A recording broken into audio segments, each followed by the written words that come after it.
Do you think we need more migrants in this country to fill the vacancies that we currently have? No, the numbers need to come down, and it shows that the Conservatives, after 13 years, have lost control of our immigration system. They've lost control of it because they've failed to invest in local homegrown talent. They've slashed further education budgets. They've failed to do anything about the 2.5 million people that are on long-term sick leave, and various other factors have meant that employers here are having to reach for overseas migrant labour because they don't have the pipeline of workers who are skilled up and ready to do the jobs here in the UK. So it's about getting the balance right between the immigration that the economy needs and the maximising of opportunities for local talent. It's slightly unfair to say the government's lost control, isn't it? Because a large part of why migrant numbers are so high at the moment is because of the visa schemes to refugees in places like Afghanistan, Ukraine and Hong Kong. We absolutely welcome the fact that the British people opened their homes and their hearts to Ukrainians, and also that we helped Hong Kongers fleeing the authoritarian crackdown from China. But that only accounts for a portion of the numbers that we're going to see today. The biggest driver of the increase is the massive 95% increase in the number of skilled worker visas. And that is explained simply by the fact that the government doesn't have a labour market strategy or policy. It has allowed the apprenticeship levy to stop working. It's had a race to the bottom on wages, hasn't done enough to work with trade unions and employers to get workforce plans in place, and which you then say to employers, okay, yeah, we know you need immigration, but you also need to do your bit in terms of supporting local workers, working with the local job centre, with your local enterprise partnership to really ensure that before you reach for overseas workers, you have explored every possibility in terms of employing locally. And the government's failed to manage all of that in a proactive way, and that's why we're in the mess that we're in. And does that also mean employers having to pay staff more and offer better conditions? Yeah, we need to see wages and skills and productivity being driven upwards. That has to happen on the basis of a proper, mature, grown-up dialogue between government, business and trade unions. Wes Streeting has put forward clear plans to invest in training doctors and nurses, which will help to get people off waiting lists. Angela Rayner has set out clear plans on having much better pay deals in social care. Jonathan Ashworth has set out plans for getting job centres working much more effectively and devolving power away from the Department of Work and Pensions to local job centres to really reach out into the labour market and bring people back from outside the labour market into it. So that's about just doing the job of government in a competent way, and that's something we have not seen for the last 13 years. We're expecting to see immigration numbers around 750,000 net migration. 750,000 people expected to be today. You say that's too high. What number would you like to see it at?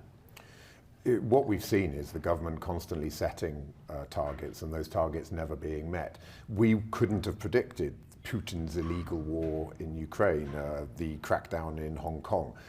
As a result of those things, it's been absolutely right that we've opened our hearts and our homes to those Ukrainians and Hong Kongers, but it means that you're a hostage to fortune if you set specific numbers and targets. It is clear that you need a strong commitment to getting the numbers down, and you need a clear strategy for how you're going to do it, and then you need to roll up your sleeves and actually do the job. Okay, but your broad vision, Labour's broad vision, would be that we're less reliant on migrant workers and we invest more in skilling people up here in the UK? Yes, absolutely. It's about having an immigration system that is firm, fair and strategic. And of course, a really important part of this is scrapping the 20% discount rate. If you're on a shortage occupation list and you're brought into the country on one of those occupations, employers are allowed to pay you 20% less than the going rate. We think that's completely wrong because it incentivizes undercutting. It also makes those jobs less attractive to local people to apply for because the salaries are lower. So that's one thing that can be done very quickly once Labour is in government to start bearing down on these immigration figures. Okay, just finally on this, employers will say there is a very short-term problem that they need staff. I mean, care homes need staff, the NHS needs staff, and the way they're fixing that problem is having to get workers from abroad. investing in skills, that's going to take years to get the skills in the right place. I mean, in the short term, do you accept that we're going to have to still have high levels of immigration because the workforce needs it? Nobody is suggesting that we can just pull the rug out from under the feet of employers. But if you just constantly say, well, we can't really do anything about this and we're not going to bother investing in skills, getting people off the waiting lists, getting fair pay deals in social care, you will always see a short-term fix as being the constant long-term fix. We have to recognise that we are in a mess, and yes, of course, if and when Labour gets into government, we're going to need to clear up that mess. It's not going to be done overnight. But if you don't have those clear plans and policies in place to improve local talent opportunities, then you're never actually going to address the issue that needs to be addressed, which is that the immigration figures are far too high. So it's about getting the balance right, but it is about acting quickly and decisively so that we get we do get the British economy firing on all cylinders again. Okay, and just finally, on the energy price cap, energy prices come down for the first time in 2 years. They've come down, still very high though, I think around £2,000 for the average household. Is that too high in your opinion, or would a Labour government lower that price cap even more?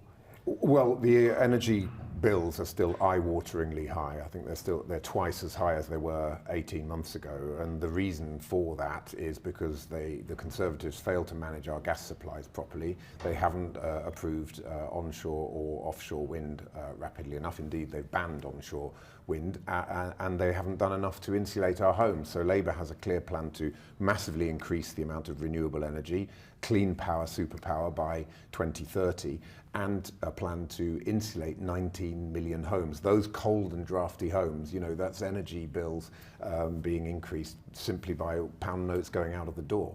Of course, we need to have the cap. The cap needs to be based on where the energy market is, and that moves and fluctuates a lot. But again, it's about addressing the underlying causes of the issue, which is that we haven't done enough to move onto renewable energy, which is cheaper and more secure, makes us far less reliant on the decisions of dictators in faraway countries.